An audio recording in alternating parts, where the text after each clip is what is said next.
પ્રમાણસર રવો લેવો.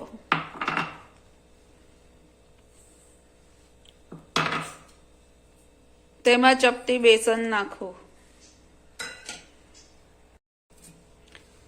થોડું પ્રમાણસર દહીં નાખવું.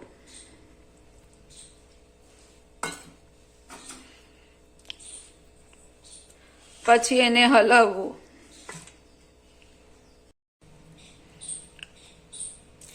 થોડું પાણી નાખી ફરી એને હલાવવું.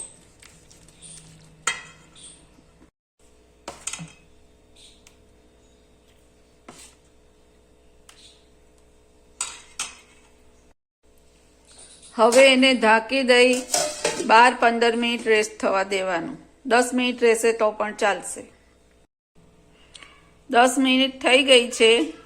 હવે એમાં આપણે 5 મિનિટ બોઇલ કરેલા વટાણા, આદુ મરચાં લસણની પેસ્ટ, લીલા ધાણા નાખવા. પ્રમાણસર મીઠું નાખવું.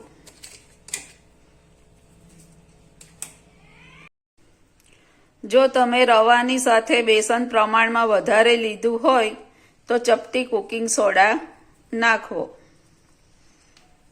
બેસન વધારે લીધું હોય તો જ રવાના પ્રમાણમાં તો જ કુકિંગ સોડા નાખવો.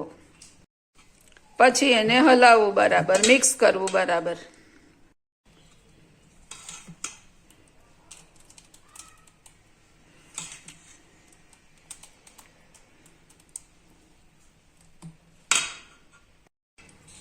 મીઠું અને મરચું પોતાના ટેસ્ટ પ્રમાણે નાખવાનું.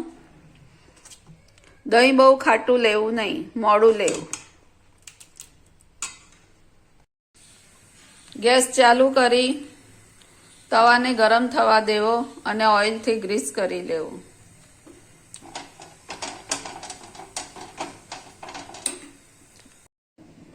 પછી જે આપણે બેટર તૈયાર કર્યું છે એને કરછાની મદદથી તવા પર નાખવું. પ્રમાણસર, જેટલો તમારે પૂડો મોટો કરવો હોય એ પ્રમાણે. આમ ધીમા રહીને પાથરવાનું. ગોળ શેપ આપી દેવાનો.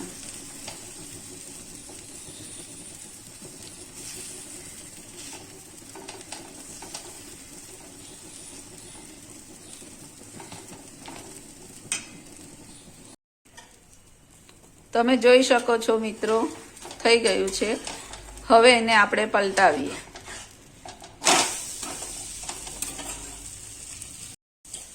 ફરી પાછું ઉપરથી એને ઓઇલથી ગ્રીસ કરવું હોય તો તમે કરી શકો છો. ના કરવું હોય તો પણ ચાલે. જેને ઓછા તેલ વાળું ખાવું હોય એ નહીં કરે તો પણ ચાલે.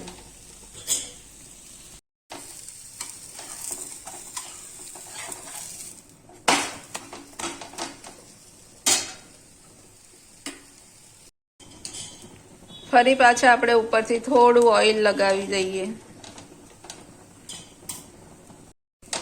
હવે ફરી પાછા એને ઉલટાવી દઈએ. થઈ ગયું છે મિત્રો. એને આપણે કાઢી લઈએ ડીશમાં. મેં આ એક ગ્લાસ લીધું છે. ગ્લાસની મદદથી તમે નાનો ગોળ શેપ એને આપી શકો છો. નહીં આપવો હોય તો પણ ચાલે. એને આમ પ્રેસ કરી દેવાનું એટલે ગોળ શેપ થઈ જશે નાના નાના. મિત્રો તમે જોઈ શકો છો, મેં ગ્લાસની મદદથી એને ગોળ શેપ આપી દીધા છે.